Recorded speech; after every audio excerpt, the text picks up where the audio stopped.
Hey, hey, hey, hey. All right. So good to see you all. Welcome. Good afternoon to everybody. Welcome to the Jaybefaunt channel. I'm your host, James Fauntleroy. Just to let you guys know that the Jaybefaunt show is also available on all major podcast platforms like Anchor, Apple, Spotify, and Google Podcasts. So you can subscribe to me there. I'm also part of the Revolutionary Blackout Network. So you can find me on the JB show on Sundays at 1 p.m. Eastern Standard Time on RBN. You can also catch me on RBN Live on Tuesdays at 4 and the Sabby and JB show on Thursdays at 6. Please make sure to give this video a thumbs up. And if you're new to the channel, please take that gorgeous appendage of yours and smash down that subscribe button. Yes, thank you very much in advance. And also click the link bell to be notified of the notifications when I go live or have any content uploaded at all. And if you do, I might just promise you cookies if I can give it through the screen. Maybe not, but it's the thought that counts, right? I just want to give a shout out to all my Patreons on Coffee and Patreon. For without you, I am nothing. Nothing. Yeah. Nothing. Sorry. Little Whitney Houston humor. And thank you so much for your additional support. And I'm deeply humbled from the top and bottom of my heart. So I appreciate it. Also, to anybody that's watching as well as on Twitch, Rockfin, and Rumble, thank you so much for tuning in as well. I just like to say hello to everybody that's in the family that is joining in the chat. And today I have a very special and distinguished guest with me. I have Shelly, Michelle. It's so good to see you. I It, gotta be silly once in a while. You know what I mean? hey, we live for being silly, right? When life is what life is these days, we have to have our humor and our fun. That's essential. So, yeah, thank you for having me on again. So, thank you. Thank you so much for joining. And I mean, look, there has been a lot going on in the news lately. There's also been a lot going on worldwide. There's been a lot been going on even in our personal lives. So you, uh, you stable? Because I don't know about me. Yeah, I think that one of the special skills that comes from being disabled is Hmm. the ability to minimize what we're going through Mm, and package it in a way that everybody can understand. And then we're left with basically our own community of people that are already run ragged and struggling on their own to yeah, rely on for us for help. So that ongoing process is it's never ending. It's just one thing on top of yeah, another. So yeah. yeah. And you know what? That's a really good point. It's that meme where I think that's that little dog that's in a burning room and he's like, everything's fine. That's me. Yeah. And so it's like everybody's like, JB, are you okay? I'm like, yeah, I'm okay. And it's just the mentality that comes from it. And you always seem to think that you're an inconvenience to somebody else. And it's a very gruesome analogy, but here's how my mindset works. I'm the type of person, trigger warning, this is a gruesome analogy, but I'm here to make a point. I'm the type of person that if you stab me in the neck and my blood gushes all over you, I'm going to apologize for you to getting the blood all over you. Right? So that's the way my mind works. And it's almost like an inferiority complex where you think of yourself so much less. And then anytime you even ask for any type of assistance, you feel like, yeah, I'm not worthy of it, even to even ask for it. You know, Yeah. I don't know if you've ever felt that way before. It's this, and people need to realize that the experience of being disabled is what brought us to this point where we're so dissociated from our Hmm. experience in order Yeah, to survive. yeah. So when, for me, I mean, I'm at a different part of my life right now, and that different part comes with a lot of lessons and learning opportunities and things like that. And I'm tired of learning, I'll admit to that, but also I enjoy learning, so Mhm. it's this double-edged sword. But it's like, I know anytime I'm asking for help, I can be judged for that help, for that Yes. request. Yes. Oh, do you really need more food? You're fat enough already. Or why do you want that McDonald's burger when it'd be better for you to go spend $20 on a different burger someplace else?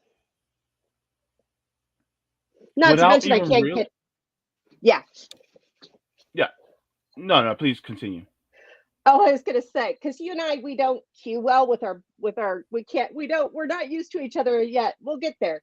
Um, but I can't even get into that fancy burger place, with my wheelchair because they're so fancy that they didn't include disabilities to start with. So yeah. Hmm. Well, I mean, there's always a judgment based on without recognizing our limitations, right? And so, like for instance, some people will say, and I'm not afraid to show it. I literally have a catheter in my chest right now Mhm. because of dialysis, but hopefully I'm getting it out soon. But a lot of times people will go, we'll just go out and do this thing outside. And I'm like, I live in Florida. It's in the middle of August now, September.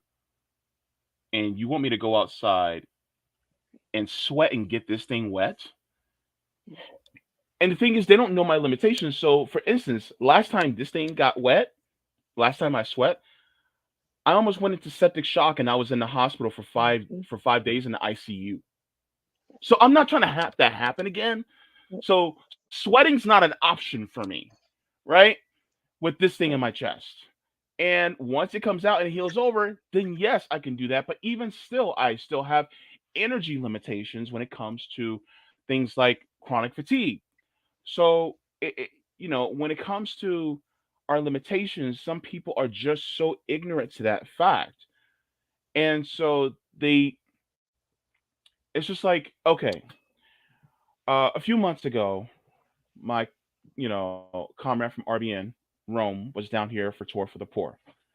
And I was excited to help him out with Tour for the Poor, but Yep. I was disappointed in myself because my energy sapped so quickly Mhm. that there was times where me and Rome would have to stop for me to rest just in order to be able to continue keep going.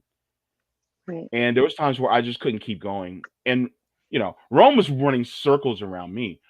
But the thing Yep. is that I tried to do the best I can, but I was basically laying on the concrete because I couldn't go any further.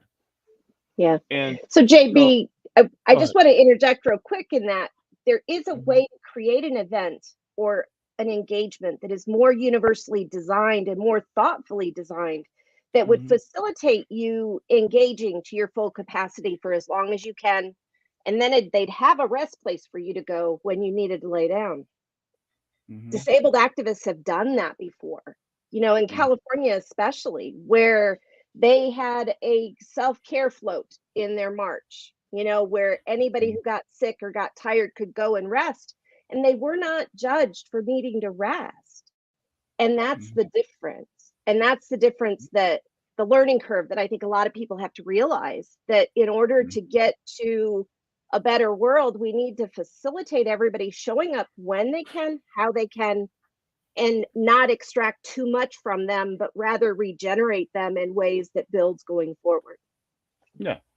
But that's just a more eloquent way of saying to each according to their ability and to each according to their need, right? Yeah. As long as people understand the ability and the need to start with. That's the But if key. the intention of inclusion hasn't been put forward and started at the very beginning of things, disabled people are struggling to catch up all the time. And then we're just inevitable that we're left behind, you know? That's true. That's true. I think you know how they have the whole people fear what they don't understand. Well, I also think that people overlook what they don't understand. Mhm. And people run the other way when they're afraid of what they don't understand. That is true too. Um, because uh, one thing, and I said this in a tweet, and I should have brought it up, but I don't know if you saw it, but I said for people who do not pay attention, there's so many people who don't pay attention to, like for instance, Social Security disability, right? And Hmm. I said in a tweet, one of these two things inevitably is going to happen. Either one, you become a disabled, or number two, you're going to become old. It's going to be happen one of the two ways. It's going to happen. It's not might happen. It's going to happen. And if Yep. the only other third option is you're dead. And so something can happen where an accident may happen, you may become disabled, or you may have some underlying condition that you didn't know about, or that you did know about that went untreated that may make you disabled, or you just grow old. Or you live in a capitalist society that extracts every ounce of well-being out of you. Yeah. Now you see, I see why I invited Michelle on. But I know I'm so silly. But you made a great point, right? And so if you don't realize that, you need to pay attention because really, aren't we in a sense the canaries in the coal mine when it comes to a lot of policies that have been going on, and even including wait, was it last week? I think it was last week where I covered the story about you have some Republicans that are trying to pick back up cutting and privatizing Social Security.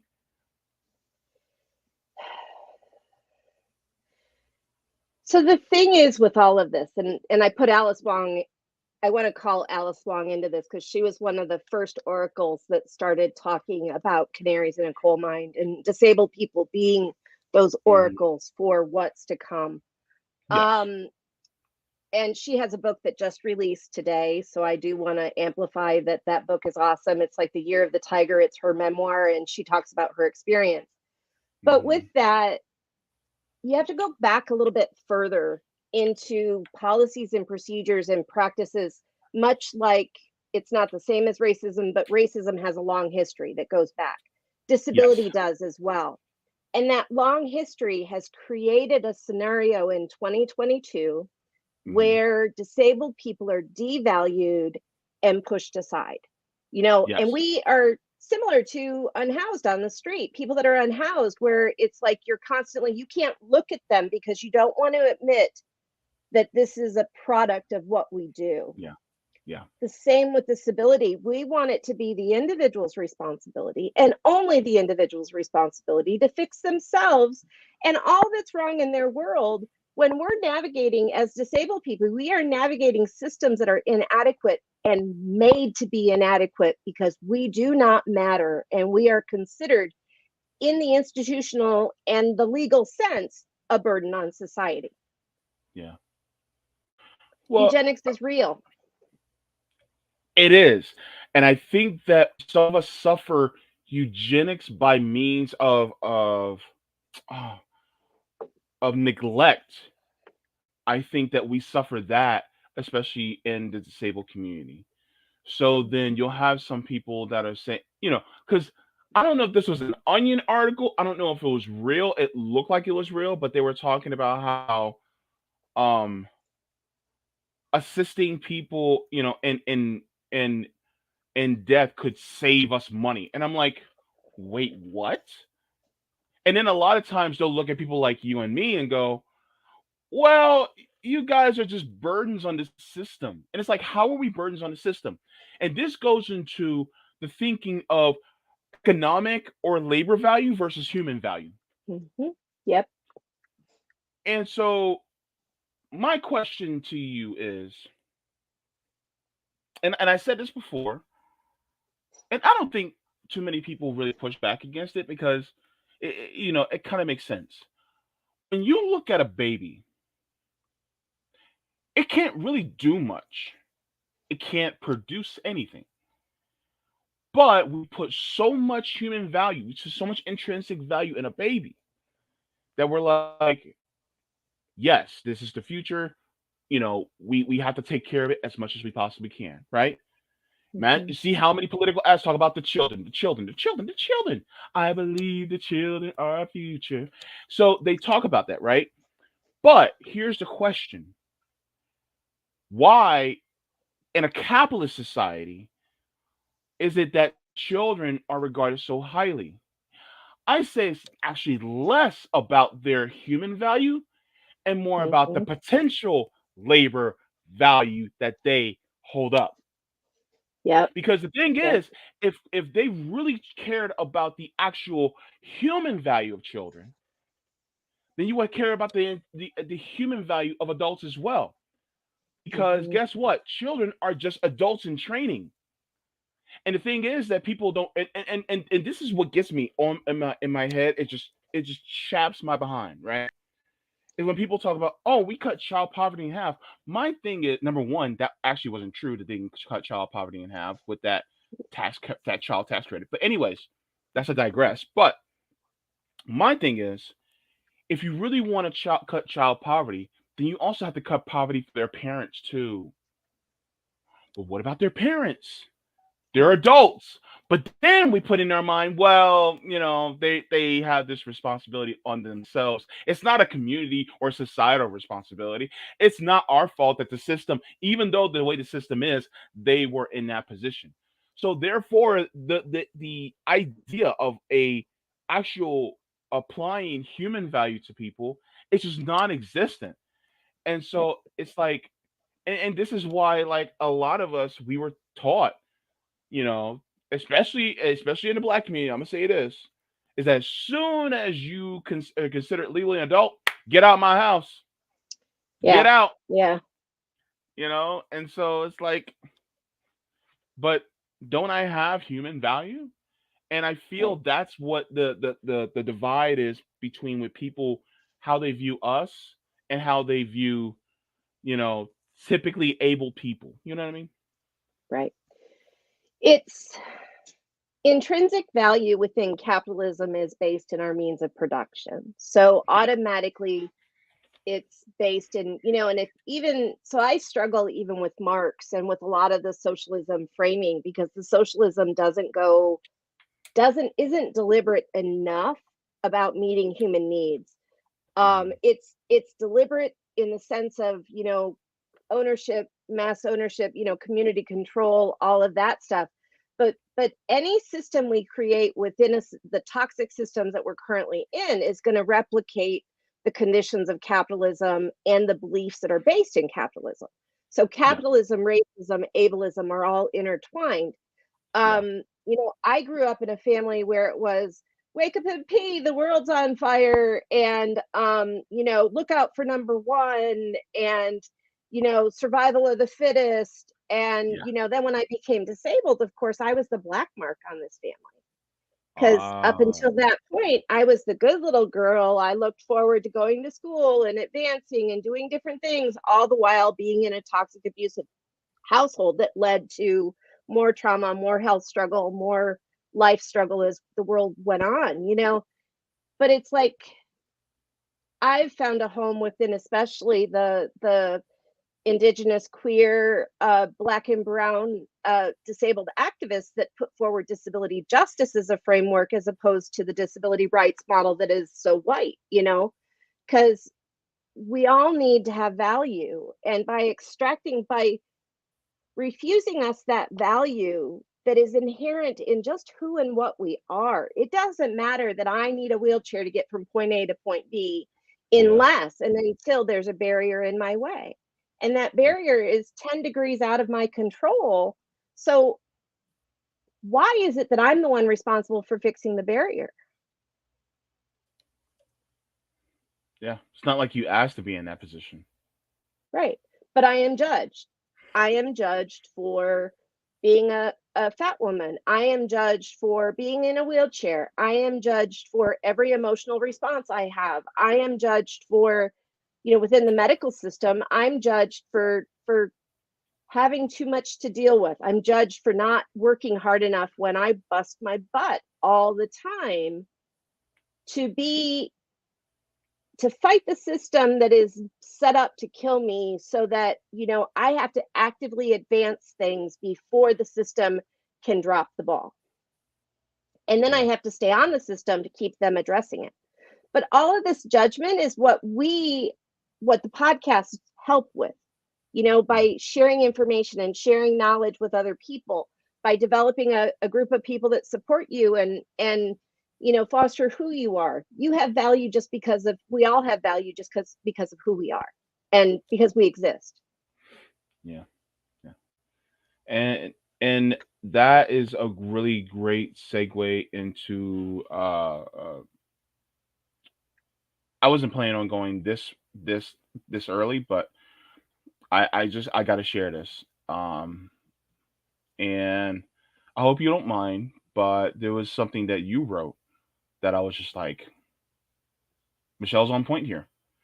So this is Mm. out of your Medium article, and you wrote uh, an a piece called "Harm." And if you don't mind, would you like me to read it, or you can read it? I'm okay either way. Probably you. It's a little easier because it's slightly smaller on my screen, and my eyes. Okay. I need glasses that I haven't purchased yet. So, Per- It's okay. I got it. Okay. So it says capitalism and its toxic structures harm everyone. Division serves only the ownership class. What do you serve when pointing at someone else's mistakes and flaws? Please stop the division and agree to disagree on elements of strategy and seek discourse on elements of opinion. When we disagree with strategy and or opinion, it is often filled with nuances that we miss in the time that we have available. If you find yourself disagreeing, then please pause and reflect on the traumas present and the power balance or lack thereof of the parties involved. We are all hurting. The harder the situations, the harder it is to survive. Those who experience high levels of oppression are hurting at higher levels. Black, Indigenous, Latina, and other people of color, disabled people, lower income families, immigrants, and so on. We all make difficult decisions and react to things instead of acting thoughtfully and with intention. Sometimes the only way a person can respond is to react with anger when there is more toxic crap poured on them. There are so many unmet needs, and this complicates the interactions we have. Sometimes the fight or flight instincts are activated, and the needs and fear of unmet needs are so high. Division happens when connection and understanding is needed. With all this said, we need to do better. And see, what does it mean to be in community with others? So I think that was a really just like punch in the arm when it comes to how we think of our human value, how we think of when people and how people interact with one another. And so I just want to thank you for that article, by the way, because that was really great. And by the you know, way, I put the the link irony. in the description. What's up? The irony to that article. I What think is I it? wrote it to something that Nick did. Uh, Socials MMA, RBN Nick? Yeah, yeah, RBN Nick. Really? Okay. Yeah, and so there are periods of time within left space is amazing in many ways, but it's also very much a whole lot of conflict. Mm-hmm. And because we all are running high on energy or high on struggle or high on, solidarity or whatever you want to talk about. And then we've got so Mm-hmm. much other crap we're dealing with too. And Yeah. sometimes people just react. And Mm-hmm. that reaction is the flashpoint that everybody needed to start to disagree. Mm-hmm. And he posted something that was an academic study, and his framing of it, though, was problematic. And, Mm-hmm. when he posted it, his intention I could see, or I Mm-hmm. thought I could see, because I can't know unless I actually ask the person what the intention was. But Mm-hmm. with that, it's like, to me, it is a level of ridiculous. And it was kind of that response of, I can't believe we've been told this bullcrap for so long, that Mm-hmm. and now they're coming out saying, oh no, they were all wrong all along. And it's like, we knew they were wrong all along. They gaslit us into believing they were right, but now they're Mm-hmm. saying they're wrong. So with that Mm-hmm. comes a lot of the feelings and the intensity. And Adrienne Marie Brown is like my idol and kind of somebody that I've followed off and on throughout my life. And she Mm-hmm. talks about in her Cancel Culture little book, it's a short little book, Mm-hmm. she talks about when you walk into a room, it's one trauma against another trauma. And when there's Oh. conflict, inevitably that conflict comes from those traumas rubbing together and not from the heart and the core of the individual. Hmm. Okay. So when we start to see conflict is inevitable, disability even is inevitable, I'll take it to that extent, because I do feel that capitalism is creating a mass disabling event, whether it's COVID or capitalism, it doesn't matter. They're all C's. You know, but transformative justice starts out from the premise that conflict is inevitable. Racism is here, capitalism, ableism, sexism, homophobia, all of those things are already in existence. So we've all learned those things. Mm-hmm. We have to intentionally decide to be in community with people. Yeah. And when we agree to be in community with people, there's a social contract around that process. And that Mm. social contract then creates the crisis response, the harm reduction principles, the practices, the beliefs, and it's a living dynamic process that Mm-hmm. that you just have to engage with. And until we start to see that everybody's hurting, and instead of lashing out at people, we need to lash out at the system, we're just wasting our time and energy, and it hurts me. I'm I kind of empathetic, empathic, sensitive person. I Mm-hmm. feel this because I care. And that blog post came from that point of, come on, people, we're making train wrecks. We're using energy we don't need to use on Yeah. disagreeing and being angry because we disagree. We need to stop. We need to Yeah. pause. Mm-hmm. We need to just agree that we're human beings struggling, Yeah. and show up for one another when we can. Yeah. I think I think part of that also has to do with, and saying this as somebody, is on the left. I think we need to get out of our own way. I think that's an issue that we continuously have. And even so much so to the point where when we talk about uniting on class lines in order to get ourselves to a better plateau as a society, even then, it's like how we climb that ladder is also in contention. It's like, well, no, you climb the ladder this way, not that way. And I'm like, but does it really matter as long as we go up? You know Mhm. what I mean? And so for a lot of us, we're saying, look, the end is the goal. The process, how we get there, I mean, we want to go through the process as efficiently as possible, but we have to go through the process nonetheless.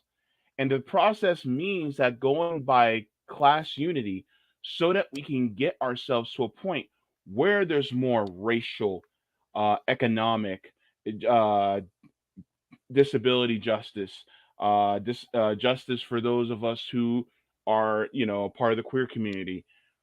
You know, that means that some of us have to put some things aside, not Mhm. the very important things, uh, like rank ableism, rank, sexism or homophobia or transphobia or racism. No, not those. But when it comes to people kind of feeling around in the dark, so to speak, is to give them some deference and to be, willing to say, "Eh, you're prickly on that. Let me help you to understand this in this way." Right. So then they can learn while still being in community with us so we can move forward.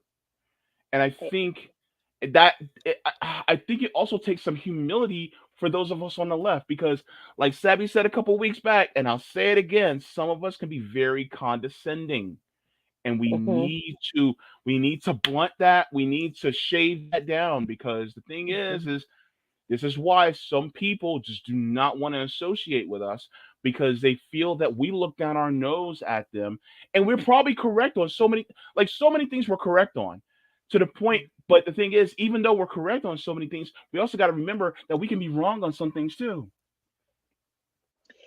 And I think that capitalism teaches us that the compass is success. What I want to challenge people to start to consider, for me, Mhm. my success point is connection. Hmm. Yeah. So when we stop looking at the end goal and start being intentionally and mindfully in the process of what we're doing in Hmm. community with a group of people that we've all agreed to do together and be together, Hmm. when a crisis or an issue arises, I have to remind myself of the humanity of people sometimes, because I'm sorry, we all can be jerks and jackasses and everything else. Yeah. Yeah. Um, and yeah, no, I won't say that part. I yeah, that was a little too graphic in my brain, and I knew that. And then we're all gonna want to know what I wanted to say, right? Uh, anyway, it's just the center core is connection and the human needs. Hmm. And we have the skills and the tool set to actually dismantle the propaganda that is out there and the historical oppression that we've learned as Yeah. normal. Yeah. When we start to do all of those things, Hmm. it changes who we are. I mean, for myself, I felt that transition too, and I'm still involved in it, but Hmm. transformative justice is important and valuable in community, a skill in community building and bridging difference. Tool sets like power mapping, tool sets like looking at where our positions of privilege are when we're in community with other people deliberately allows everybody to learn more about the next time, Yeah. and that's the power of community. Together we are so much stronger. Hmm. But Yeah. yet, why is it that when I start to talk about this medical need or that medical need or this medical appointment, that I feel like I have to be somebody different for some people? And that's the ableism that's still present in our leftist spaces, and that ableism, we need to do the deep dive into the structural elements of ableism that we all carry with us because we've been taught that that's normal.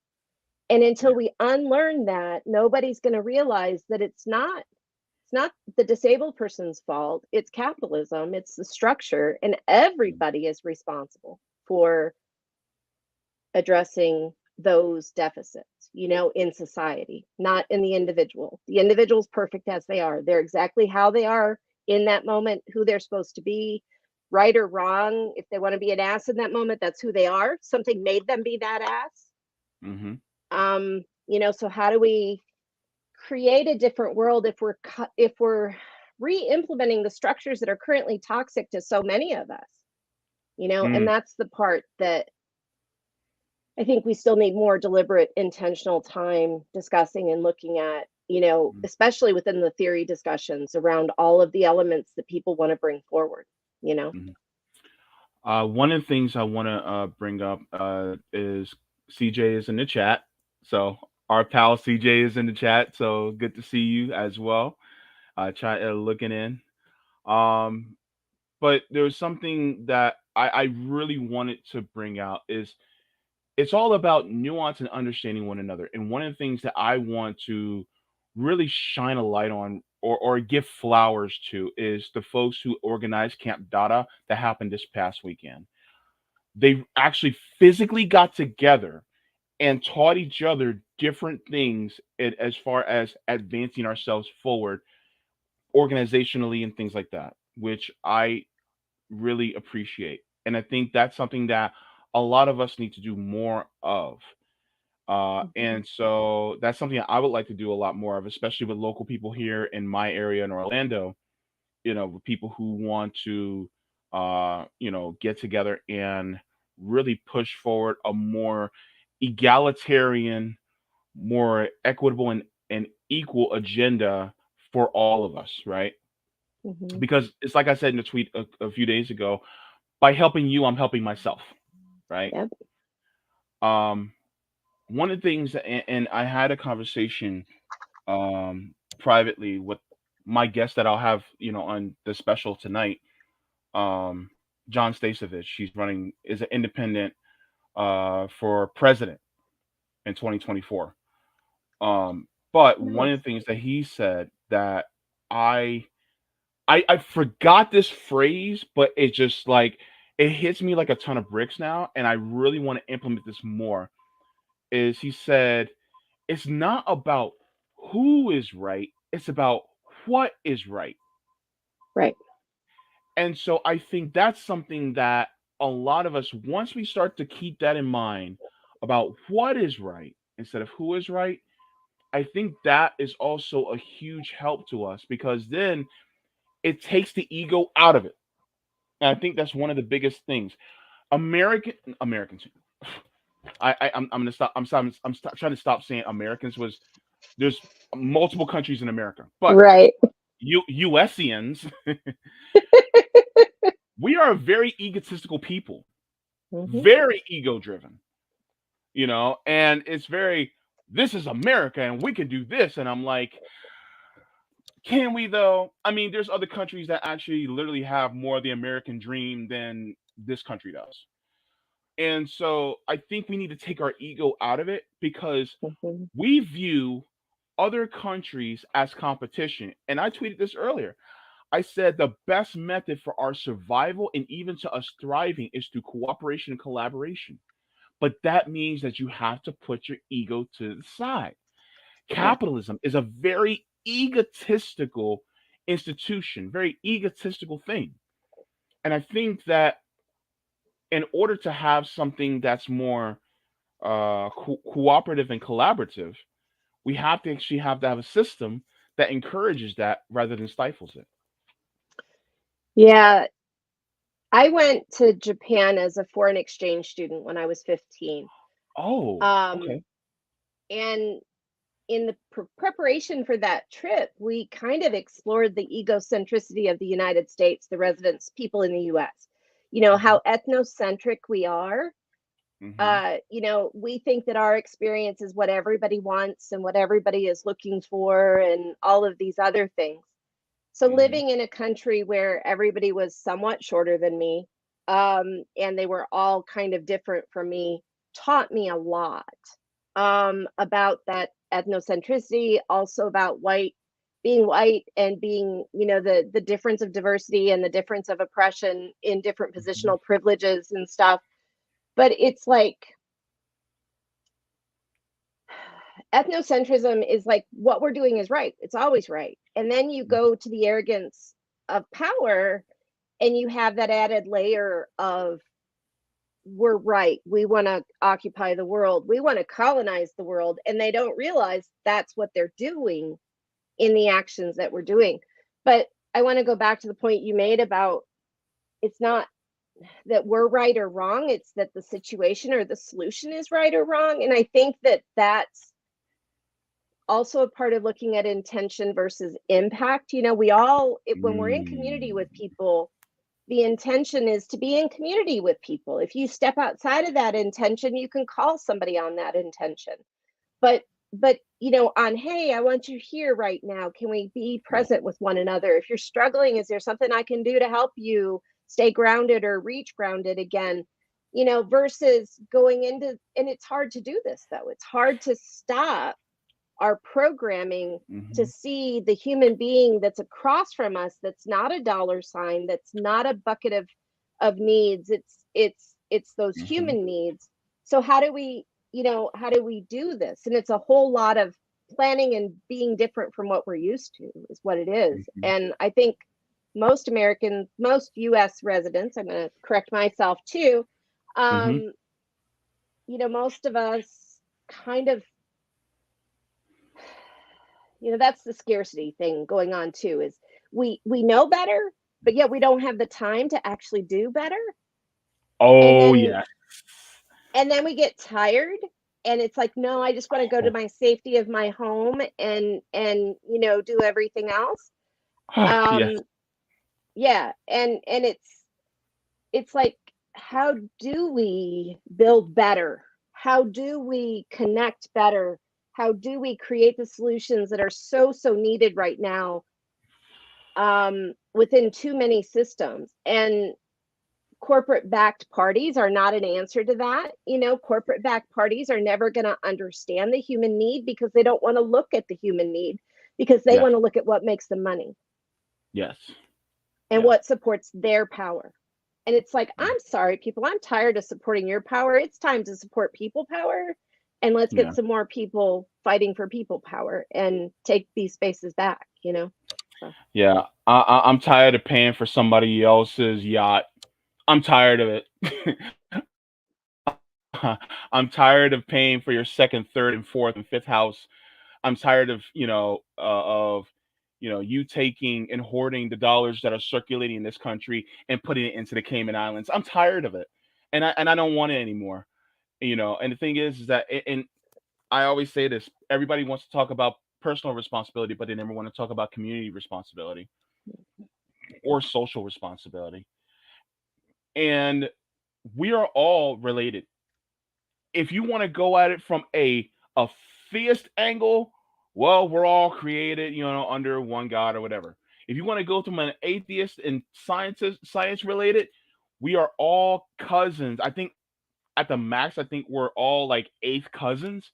Every single human on this planet is related to one another, some way, shape, or form. So therefore, we're all in this together. And one thing I always try to harp on this channel is that this connection, your pain is my pain, and your joy is my joy. With that being said, it behooves me to make sure that you're okay. Because if you're not Right. okay, then that's going to be, maybe not directly, but it's going to be an indirect route to me no longer being okay in some way, shape, or form. Because it's all Right. a domino effect. And so Right. when it comes to those of us that are disabled or differently abled, then why does that stop with us? Why does that care stop with us? Why is it only Mhm. limited to the people who share the closest blood ties with us? It doesn't make Yep. sense. And so when people go, oh, well, you're just responsible for your own, it's like, but even still, even under capitalism, people aren't completely responsible for their own. Because what got you, though, that pavement on those streets to get to where you need to go? You know, who created these tools? Who created the infrastructure to regulate the tools so that they wouldn't break down when you're using them in order to grow something, and even to use it to exploit other people to get to that point? Even Right. still is a perversion of the collective, of collective ability. So with Right. that being said, I'm just like, wait a minute, no, no, no, no. We should reprioritize so that everybody has each according to their ability and each according to their need, while realizing that the purpose really should be so that everybody has a base. But for some people, they just don't agree. And I think that is partially because of ego, because they think they're better than others. You know what I mean? Yeah. And what you're talking on touches on the term that I like to use a lot, which is collective access. Hmm. Um, if we have, and I'm going to go into an analogy that may or may not work because I'm making it up on the fly, because I like to do that. And I tend to leave people behind when I do this. So I'll be, Hmm. let me know if I'm not clear. But Hmm. you've got a big bucket, right? Yeah. You put dividers in the bucket, you've moved the water, you shifted things around, you've made it whatever, but you're still holding all of that entity. But when we're collectively together as people, Hmm. we don't realize that the water's going to move up and down. And sometimes it's not anything that's in our control. It's Hmm. just that that struggle of life, we've got a new election, new this, new that, new whatever, whatever happened. I lost my job today, which means the water's going to shift. And it shifts for everybody who's connected to me, whether I want to realize that or not. No matter how much I try to isolate myself from everybody else, what happens to me is the domino effect that you talked about happens to all of us. Yeah. And when we start to realize that that's the reality, we start to realize that collectively, when we are intentional about meeting the needs in the room, and they're human needs, mind you, they're not different needs. They may be different from each other, but they're not different in a way of making it special. So when we get to those human needs, if I meet Sally that needs a Wi-Fi signal for the Zoom event that I'm doing, if I make it so she can engage, I have just added to the capacity of that group. I have not detracted from it. Yeah. This Zooming, the streaming platforms are great because they're low signal. They're fairly, they don't take up a lot of memory on a computer or a device, and then it makes a pretty picture. And it's like, great, we have a pretty picture. Versus Zoom that is very clunky and very everything else, and just the different platforms that are out there. But when we meet the human needs, we have collectively become more. Yeah. And it's hard because people are like, oh, but you make me uncomfortable, so I just don't want to deal with that right now. And their discomfort, which as a white person, I should be more, this is a clue to me of something that I have to constantly be mindful of. I have white privilege, I have white comfort. In order for me to be an active ally, I have to go outside of that comfort zone. Yeah. But everybody needs to go outside of their comfort zone. Yeah. Even people that are disabled, they have internalized ableism that impacts them, impacts their understanding of things, impacts everything along those lines. And it's like, if we go into a space going, oh, I'm perfect the way I am, I don't have to change. I'm just here because we need to occupy the world and we need to create a revolution and take over the world. But, we'll deal with you after the revolution. You don't have to be here right now. What has that done? How has that helped anybody? Because I'm sorry, canaries in a coal mine are very valuable critters. We are very valuable. We can forecast and foretell circumstances that most people have not had to experience. And we give this as a freaking gift to you all so that you wake up and see things like COVID being a mass disabling event. And it doesn't matter whether we blame it on masking or not masking, or vaccinations or not vaccinating. What matters is people are fucking dying. I had COVID recently. I'm still suffering because of having COVID.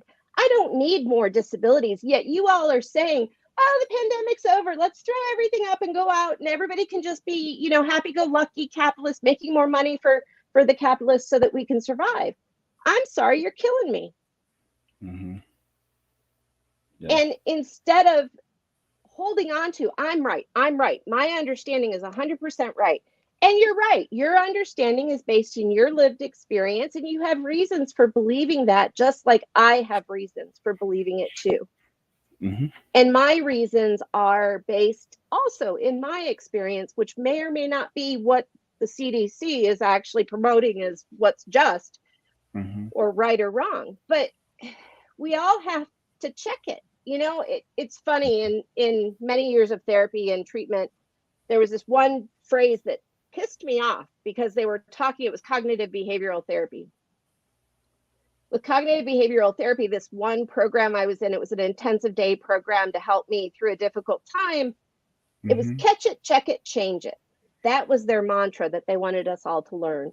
We had to catch our negative thoughts and then check them against the reality using whatever tools we could pick up, and then change it. And that would make our life a better place. Funny, I hated it through that whole time. And I actually dropped out early of the treatment program because they weren't really meeting my needs. They were doing a cookie cutter approach that wasn't really helping me much. But now I use the catch it, check it, change it with privilege. Okay. So if you have privilege, let's check catch it first when you do that wrong, because we're all going to do that wrong. Yeah. Check it against your friends, have your network go, oh yeah, you messed up. JB, you Hmm. should, stop talking about Americans when you talk about, stop calling US residents Americans because America's a larger thing. That's the catch it. And then you've gone to the next step with that issue because it's it's an important issue, but we just dealt with it so much in my brain. But Yeah. but now you're working to change it. And by changing it, you are also changing people and changing that belief that Hmm. Americans is just US residents when Americas are many countries that are around us. So it's ironic how a tool I hated I can now use as a way of Hmm. labeling my misbehavior when it happens, and being accountable. And that's Yeah. a lost skill set too, is the active accountability and what it means when people can just pay to get out of jail free, not jail, but they make a mistake, they can pay to cover it up. Yeah. Because trust me, the people that do get, I don't know where that saying came from, JB, because it doesn't really make sense. Most people can't bail themselves out of jail to begin with because the system's too toxic. But yeah, sorry, segue. And you touched on something, and even though I am queer, black, and disabled, I do have a privilege as a male. Mhm. And so I have to check that as well. And so, once we, what was it? Catch it, check it, change it. If it was it? Catch it, Uh, check it, change it. Catch it, check it, change it. Okay, thank you. Once we do that, you know, I think that, but that's also a suspension of the ego, right? Because you have to be willing to catch it, check it, and change it, and say, Hmm. yes, I was wrong. Yep. And if you're not willing to do that, then you wind up with people like Joe Biden and Donald Trump because they're not willing to catch it, check it, and change it. And this is one of the reasons why. And you also, not just them, but a whole host of people who have been in power for so long because they haven't done that either. And so this is why we're in, the proverbial pile of shit that we're in right now. Is because people, they have this assumption that they're right about on just about everything. And so they don't look at other groups and say, well, what has your experience been? It's just like, Hmm. for instance, a venture capitalist will never look at somebody like me or you and think, well, their experience was that much different. Maybe we should rechange the system in order to help them so that they can have a leg up just like I did. No, no, no, no. They're not going to do that Hmm. because they feel in their mind, oh no, I got here. I got here on, they'll even use the word I'm self-made, which is complete BS term. Dear God, people need to stop doing that. Shout out to you, Jay-Z. Anyway,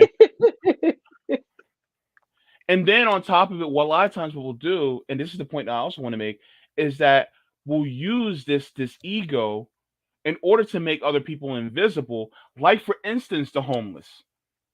And then we'll say, oh, well, you deserve to be invisible because of a moral failing. Hmm. As if somehow, you having the disability that you have, or me having the disability I have, is a moral failing in itself. So therefore, you also deserve to be, you deserve to be invisible, or we just don't want to see your suffering within this system because if you remind us of the system that we're in, then that means that it may move our hearts to want to change it, and we don't want to change it because we're selfish pricks. You know what I mean? There's another piece to that too, though, because our structures in our society does not teach people the resources that are made available because they're Mhm, afraid that those resources are going to be depleted.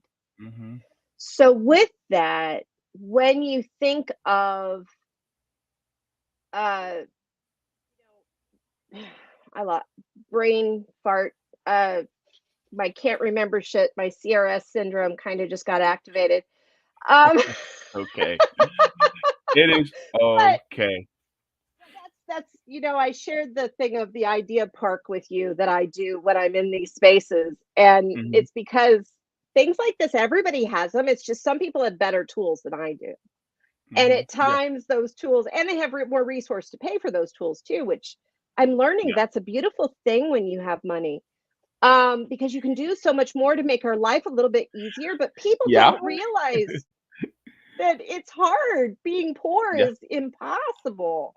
My It's God. like, I mean, I've lived on Social Security income my whole adult life, and it's only been in the last shorter period of time that I've been working, consistently and without having a lot of interrupts and problems in that process. And it's like, oh my lord, what you can do with money. I never knew. I literally never knew because I grew up poor, and now I continue to be, and I'm looking at different job opportunities because I am ready to move on to that next phase in my life. And it's like, seriously, what's it like to live on even $4,000 a month? Even $2,000 a month. And then it took me forever to realize that when I was working, that extra little income was so different. It changed things. I finally felt like I had money to give to other people. And that helped me unlearn my scarcity mindset, by giving and the joy that it gives from giving, whether you have it or not. Sometimes that's a gamble, but somebody says, Yeah. hey, I have a need. And if you have a couple bucks you can share, sure, yeah, go for it. Because collectively and together, we can do so much more when Yeah. the resources are shared amongst all of us and not kept totally up here to trickle down other places. And money doesn't trickle down. I'm just going to say that money has never been made to trickle down. So No. yeah. No. No. You know, I'm not gonna say what I was gonna say, but yeah, money doesn't. Something else trickles down, but it ain't money. Yeah, But the yeah. Hmm. but I didn't. You know what? The good part about it, I didn't even get to any of my questions yet. Isn't that wonderful? So here's the thing though, JB, because you and I have a similar shared experience, even though we don't really know each other's experiences all that well or anything else, but we have this Mhm. identity of disabled, Yeah. and we've lived a life of public, of being on benefits and the juggle that's, I swear I have learned more of my project management skills from living my life with all the systems I have to be engaged in to know, oh, yeah, this month I have 3 certifications for these issues to prove to them again that I'm still disabled enough for them to continue paying me this money. And then every time that happens, of course, there's a panic attack and a whole bunch of other things because, Mhm. you know, we rely on funding to have things like housing and food and healthcare and all of that other good stuff. Um, you talked about your catheter thing. I had a Hickman catheter once upon a time, and my struggle point with that was more not so much that I couldn't change a dressing, but that I wasn't given enough dressing changes, which led me to a scarcity mindset of, oh, I can't change my dressing early because it's not going to be, my insurance won't replace this product. And I have to have the special, I'm allergic to adhesive. So trust me, having a Hickman was not a fun thing. Yeah. My wound vac wasn't either, but I'll save that gory story of that. But Mhm. it's this ongoing, what we've shared. We know, Mhm. we feel that affinity of Yeah. experience and that understanding of what it's like to literally have to be put in a position that we have to rub our nickels together to make babies and hope for those babies like no tomorrow, when we know those babies are never going to show up. Yeah. And you're venturing into a point about, and a lot of people really don't think about Social Security, and if they do think about Social Security, they'll think about it. Oh, it's just something for old people, and it's like, yeah, no, I'm literally receiving disability benefits. you know, and I'm only 38. And so my thing is, what's up? Sorry, go ahead. Oh, I was going to say, and you realize that most of your special services are going to be housed within senior services that don't even start to reconcile the reality of dealing with a 38-year-old compared to dealing with a 68-year-old. Yep. And my thing is, this is like, for instance, this might be on a lighter tone, but being the 38-year-old that I am, and by the way, I started out on disability at 23. Mm-hmm. Not getting enough benefits or even having the housing uh available to me so that I can afford to live on my own has been, you know, Mm-hmm. it hasn't been great. So when I wanted to live my life as an adult, including things like dating and socializing, things like that, well, I really couldn't do it because I had to live with family. And Mm-hmm. so sorry in advance, but if you want to bring a date home or something like that, you couldn't do anything because I couldn't Right. afford to live on my own Right. because disability is a fixed income. And Right.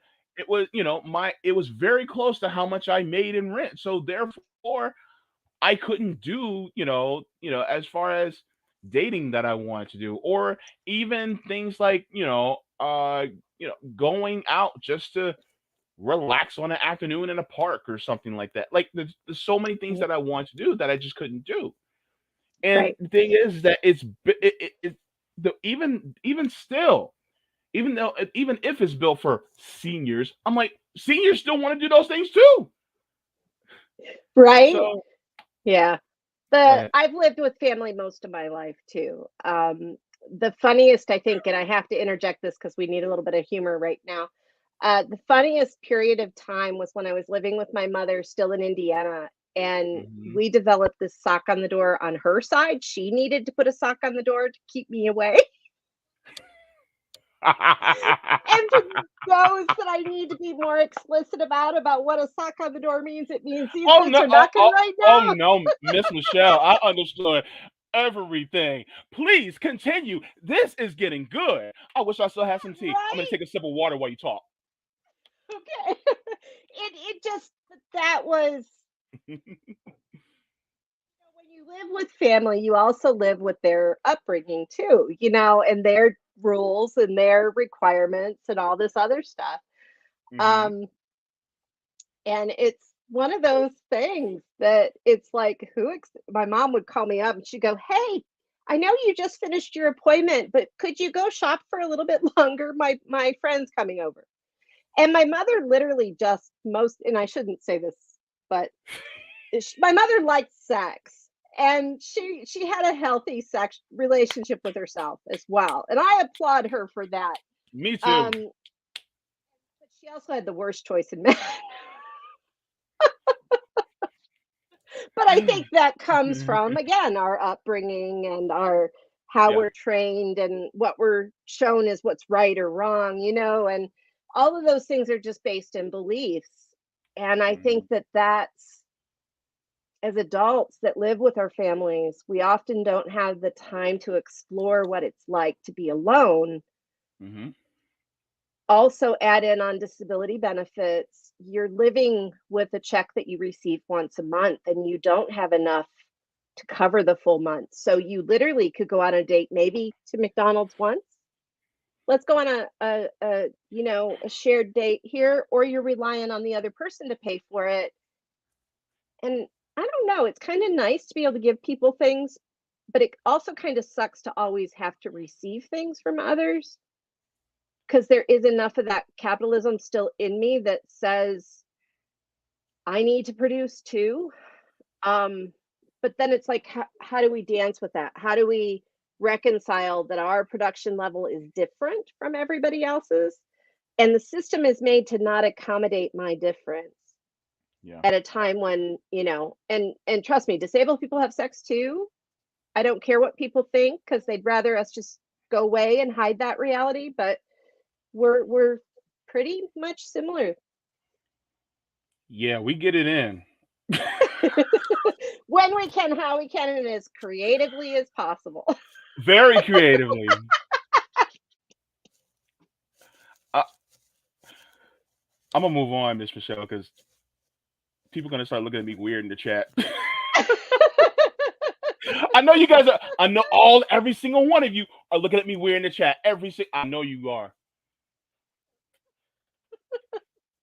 Anyway, so, but yeah, so I mean, to be serious, I mean, like for instance, and I said this. I think it was on disability panel a few months back, but I said, why in the world is it that when somebody gets on Social Security disability or even Social Security retirement, they're not automatically eligible for things like Section 8 or housing voucher or something like that? Like, why? Like, and then on top of it, it's like a lot of the red tape that comes with it. It's just like it's almost as if, like, yeah, they don't make enough on these benefits in order to afford housing. So why don't we give them enough so that they can actually have housing? Or if you don't want to give it in monetarily, just give us the resources, right? Or just help provide those resources. So, food, shelter. Why isn't there a subsidy for us to get clothing? You know how long it's been since I actually went clothes shopping? Oh, Right. it's been more than a decade. More than a decade. Last time I went actual clothes shopping was when I was back in high school, over 20 years ago. So here's the crazy part.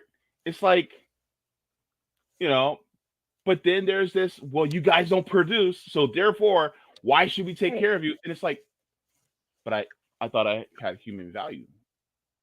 You know what I mean? And we do the best we can, but some of us are differently able. Right. And it's public housing programs for disabled people have been defunded over time, much like the education funding for disabled students has been defunded over time. Oh And the yes. thing that I think the thing that people need to realize is those are defunded by design. Yes. It is not rocket science when the local rents in my area, affordable rents, mind you, are $1,200 a month. And that's Ugh. on a low income tax credit project. So that's actually technically a version of subsidized housing. But why the frick has it taken the city where I live, San Jose, to realize that people on public benefits, Social Security, SSI, general assistance, they don't have that much money to spend. So why is that the affordable housing rate for this area? And the deeper I go into governmental structures, it gets more and more interesting. But these things are defunded by design. So when we start to look at the 811 program, which is the disability housing program by Section 8, which in 1996, I actually did get a voucher through Section 8 through that program. And then I wasn't educated on how that voucher could get transitioned from one state to another state to another state.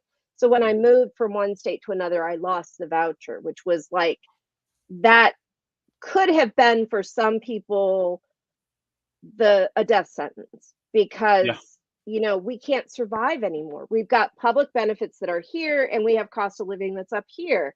And until we remove and untrain our minds to see the capitalism and the policies and the racism and the ableism and the eugenics that is there, we don't even understand what we need to catch or check or Yeah. change. Hmm. Um, you know, Alice Wong is currently experiencing a life crisis. And so they, her family started and the community started a fundraiser for her because the systems want her to go into a skilled nursing center because they view her needs as too great. And, you know, at least she's not in Canada where they would also be pushing her to sign the MAID paperwork to kill themselves, you know. We're living in dark times, and we have to start to realize that we may be experiencing hardship, but many other people are as well. And Yeah. just because you're not familiar with their experience doesn't give you that pass. You know, we all need to start to connect and be with everybody else in a way that builds and creates as opposed to destroys and pits one person or one group against the other. So. Yeah. We're just going through it. My biggest question, and this is for all the people who are disabled across the pond, in Europe, like they're experiencing a huge Mhm. influx in their energy bills because of this proxy war. And it's like, how are you dealing? First of all, here's my biggest question. And maybe this is just the socialist in me. Why in the hell are we paying for utility bills, especially disabled people? Why? Yep. I mean, and by utility, I don't mean just electricity and water. I also mean internet because that's also a And necessity. phone. And And phone. phone. And Yeah. phone. Yeah. Why why is that? Why are we doing that? You know? And the thing is, people talk about, oh, we just need to make profit. And it's like, yeah, but these are essential things that help keep us alive. You know? Like for instance, people like yourself, you cannot survive without electricity because if you don't have electricity, your chair, essentially your legs, your prosthetic doesn't work. That means you cannot get to where you need to go, even around the house. And people don't. Unfortunately, though, the system is made to where I have to leave my chair behind in an emergency. So how, I mean, it gets even, that's what I'm adding that layer of worse onto it, you know, is I have a chair that in the event of an emergency, an earthquake, a fire, a climate emergency that we're one right after another, you know, I'm currently in a housing building that's HUD, that's low income, it's senior, and 100 units don't have air conditioning, and we're in 105-degree weather. Hmm. Seniors, disabled people, human beings have needs. Some human beings, for no reason that they know of, don't like the heat, and they don't tolerate the heat well because the heat makes them sick, regardless of if you're disabled, non disabled, or just complaining because you want to complain. It's a valid complaint. Hmm. We all need electricity as we advance forward into this climate crisis chaos that that the capitalist class doesn't want to address because, oh, we need more money, we need more money, we need more oil, we need to destroy more of our lands, we need to pass the stupid IRA thing that was, or it was an ERA, I can't IRA, Inflation Reduction Act, that Hmm. literally gives people land to drill on when we don't need more fucking drills No, we don't. and mines and everything else, you know.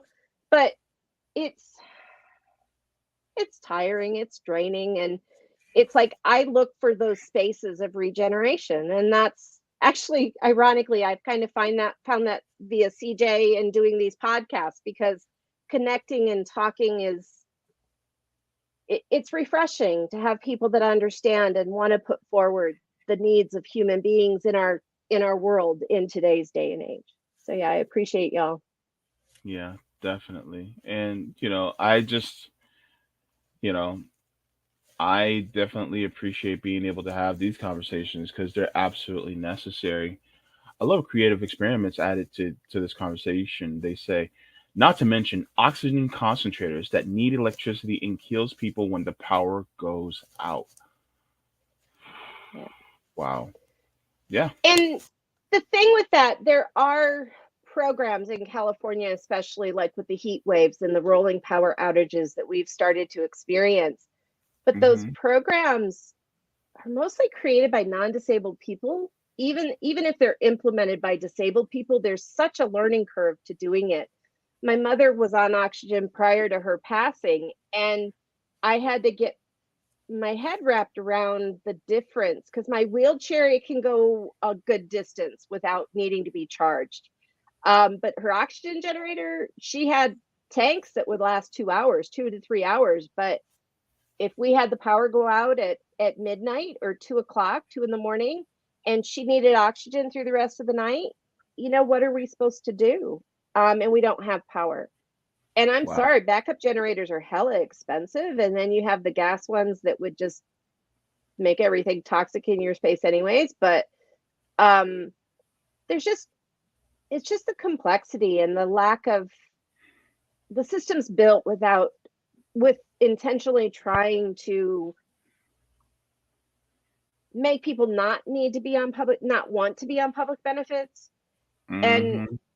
it's just time that we stop and we start to realize that if you're on public benefits and what you're doing is because you're on public benefits, you're able to do more with that support and not less. So let's increase that support a little bit more so that we can do more too. I mean, Mm-hmm. trying to find a freaking job during COVID has been horrible too, because the pandemic protections, whether right or wrong or whatever, they're all removed. So now I got an invite to speak at a panel as a local woman leader, female leader, and I'm like grappling with the reality that I'm going to go into a room with 500 people and try not to get COVID. Yeah, that's going to be a little bit hard to do when Yeah. zero protections are in place. So, Yeah. I'm in Florida, so you know what I'm going through. but right? but yeah, I just you know it's like we're all always having to go through this jungle of complications when we're just trying to survive. And you know there's a lot of us who are really just trying to make it as we go, but it's hard. And you'll have people go, "What's hard for everybody?" And it's like, it's subjective, yes, but at the same time, pump your brakes, because some of us are going through it a little bit worse than others in many ways. And it's just like,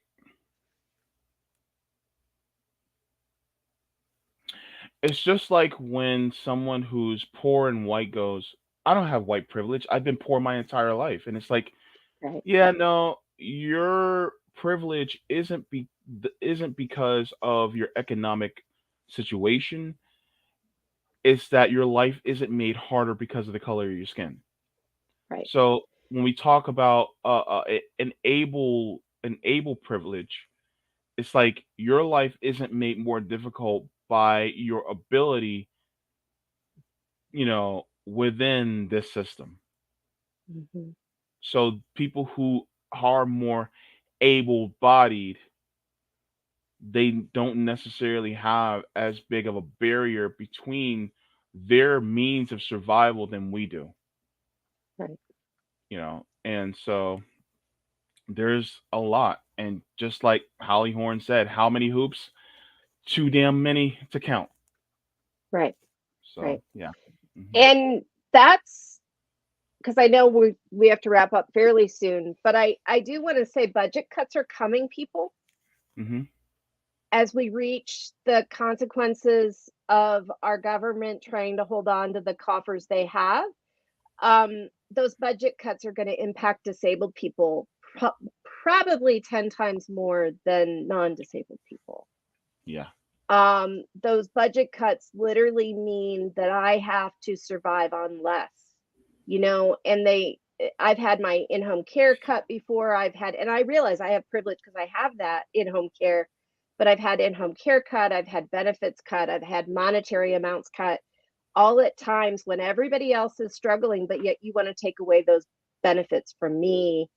that I don't have enough already. So let's take more away from the people that don't have enough. So we really need, I will say myself as a disabled person, I need people to start to catch those things Mhm. around when the budget cuts, what the potential complications and ramifications are to the disabled people, the seniors, and everything else. So we have a lot of work to do. Mhm. Yeah, definitely. I actually did a poll on my channel, and I would like to go to that poll because we got a couple minutes left, just to see where everybody is at. And so, make sure there we go. The poll was: do you know someone who is disabled in your personal life? Out of 36 votes, 69, I promise you I didn't make it that way. 69% said yes, 3% said no, and then 28% said I am disabled. So many people know somebody that's disabled. And I'm gonna say it like we say in the black community, there are levels to this. Yeah. Meaning, you know, people don't realize that somebody with glasses is disabled. Right. And glasses is literally an eye prosthetic. So you have a disability. It's just that it's just not, as intrusive in your in your way of producing things as it would be somebody like myself on dialysis. Right. So, but yeah, every almost everybody knows somebody that's disabled in some way, shape, or form. Right. And even for those that think they don't, they probably do. They just haven't realized it. Disability is still a stigmatizing condition that people hide, and Hmm. people can't reconcile to being disabled because of all of the baggage that's Yeah. heaped into that reality. Um, it's it's hard. It's hard to be, especially now, that pariah in society, that person that's like, oh, we just don't want you here right now, Yeah. because that means we'd have to be accountable and change, and we don't want to be accountable and change. And Mhm. um, Or they don't want to accommodate. yeah, yeah, Yeah. So, you know, I also want before we go, I also wanted to ask you this because I want to leave on a more hopeful message because I don't want to I want I don't want to end on ableist people ain't shit. Um, even though it's the truth. Uh, right. but I wanted to go with what does for people like us, what does an egalitarian society really look like in your eyes? What does that, how what does that look like basically? Yeah. What's the That's the best way I can put it. I think, to me, the one thing I've learned through poverty and through disability has been creativity. Mhm. Um, Whenever I start to hear talk about egalitarian society, and the first response maybe from somebody to bring up co-ops, it's like, well, yeah, co-op works, but if a co-op is made in a capitalist system, is it really a co-op? Because technically, co-ops and solidarity economy practices have to all be created through a capitalist process Mhm. that can easily twist it and turn it. But for me, an egalitarian society is led by those most impacted and those most at risk, Mhm. because of our creativity, because of, once we break the cult of individualism, Mhm. once we break out of that and start to realize that together, collectively, we can do more, that's when we start to bring in those pieces, and those most impacted, those most at risk, having that key voice in the decisions and the processes actually creates a better program than somebody who's like, well, I know what these people want, and I think this is right, and I haven't checked any of my privilege, and this is the solution to defund Social Security and privatize it in a way that, screws up everything. So there's just those solutions but the process of an egalitarian society also requires intention, and we have to learn how to set those intentions, and we're not there yet. So, but to me, egalitarian society means it's led by those most impacted, most at risk. It's more fluid and dynamic. It makes sure that voices are heard and represented. So representational leadership is hugely important. And but we always have to do a both and approach with this. Is we're living in a non-egalitarian society. So how do we create this egalitarian society as a segue? And it's just takes a lot of intention, and we have to learn how to set those intentions. And you mentioned Dada earlier, and I really think it was a beautiful thing that we do need more of. However, camping and disabled doesn't always get along because the ability to adjust the situation to accessible, there's such a steep slope to do for that. So but it's a lot of that. I mean, it's a lot of what RBN has been doing, I feel, is even though we still bring our isms and our issues in with us, and what our educations and our, the propaganda is still there. Yeah. So that's not a very up answer. I'm sorry. It was a thorough answer, and I deeply appreciate that. So just to uh, just to encourage everybody, I put your Medium profile in the description, as well as your Twitter. Um, Also, is there any other area where they can find you?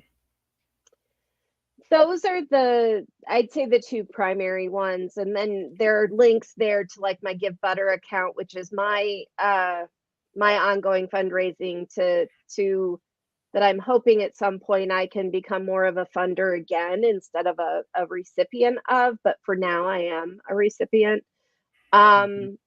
The Give Butter is linked though in my Medium, so most things are kind of, I try to create a network that's somewhat connected. And then Mm-hmm. I do use a pseudonym on most social media platforms, which is the Shell Pfeffer, which is versions of my name that just are they're meaningful to me. So yeah, you can find me on Facebook with a similar Michelle Pfeffer, I think is the identifier there as well. Yeah, so that's that. All right. Well, I hope that this conversation between Michelle and I has been at least somewhat of an enlightening one for those of us who are disabled. And I would like to do a panel in the future. So that we can get more in depth on this. But just like I did in RBN. But Yeah. Another thing, JB, to consider too is to start having like a more of a closed group for disabled people who like a resource share or a skills share, you know. hmm So that's that's a good something idea. that, yeah, because I think we need both. We need the public facing, but then we also need to do our internal work as well. So Yeah, that's actually a good idea because there's a lot of times that it's kind of tough because like for instance, if college was tuition free and if we didn't have student loan debt, I would have already went mhm, back to school. yeah. You know, and the thing is that I'm afraid of student loans. I didn't go to college in the first place because I was afraid of student loans, and on top of it, I already did training in culinary arts, in my electives in my magnet high school. So I was like, nah, I'm good until I got sick. So Hmm. Yeah. yeah, so I think that that's actually good because it didn't just opens a door, and even if we're not in the workforce, as it were, we can still use some of these abilities maybe in our mutual aid that because we don't have the financial ability, but we may have the skills in order to be able to help others. Right. And I think the creativity again is our strength. You know, the ability to come up with creative solutions to Hmm not only my problems but everybody. You know, I've helped many people through my lifetime by Hmm. just giving them one little resource or this thought or, that thought. And I think that that's all it takes. And I'm not saying that to be proud of it or to boast about it, but more just because we all do those random acts on a regular basis. It's just a matter of starting to see them in a slightly different way. Perfect. Well, I'm going to leave the last word to you. Um, Look, I thank you so much for gracing me with your presence. It has been a pleasure to have you once again. My last word is going to be JB Rocks, and everybody needs to go to his coffee or his Patreon and give him a little love. Thank you. Um, because I need JB's voice in this world, and Oh, I need him thank you. to. We all need to help facilitate having that voice and that energy present in these spaces. So thank you. Thank you so much. And I will catch you on the interwebs. I appreciate you so much. Take care, my Thank friend. you. Thank you. Bye, everybody. Bye.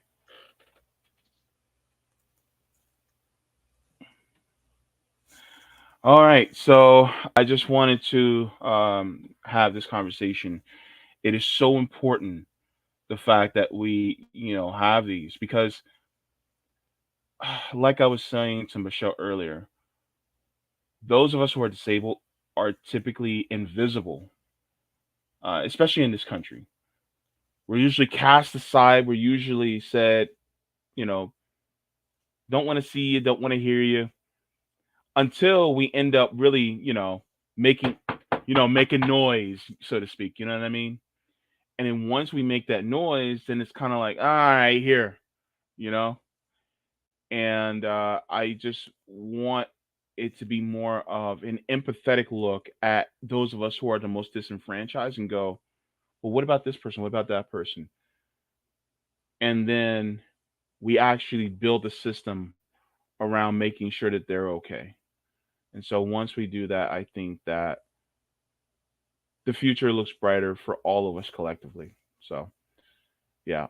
So, I also want to let you guys know I know I'm a little bit behind, but I'm going to be doing the reading of Blood in My Eye by George Jackson, as well as continue the reading of Dirty Choose by Michael Parenti. So be sure to look forward to that.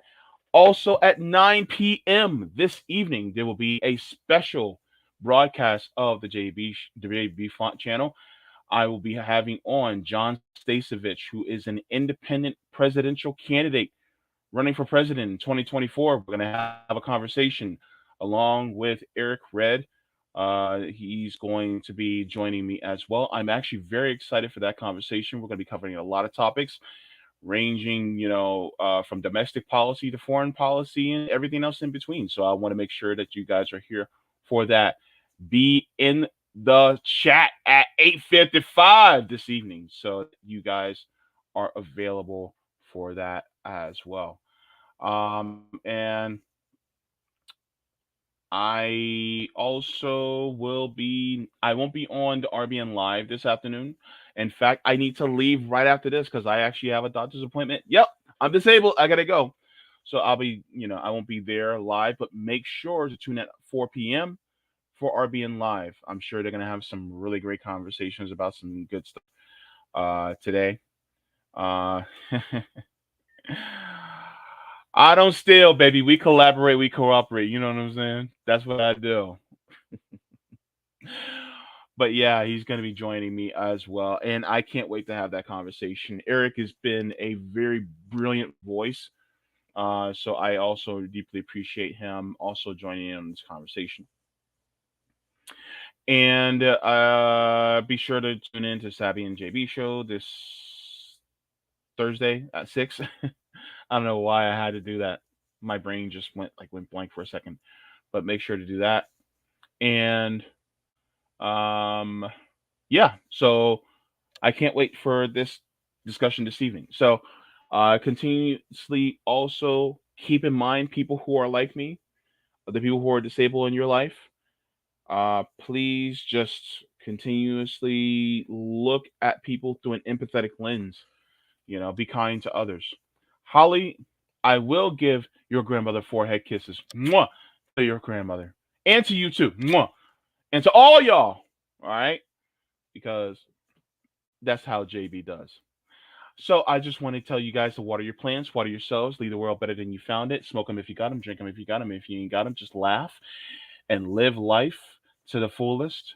I just want to say thank you to everybody who's a coffee patron as well as a patron on Patreon. Thank you so much for without you guys, I would not be here. And forehead kisses to every single one of you. Ah, and I'm about to go. When I think of home, I think of a place where there's love overflowing. I wish I was home. I wish I was back there with things I've been doing.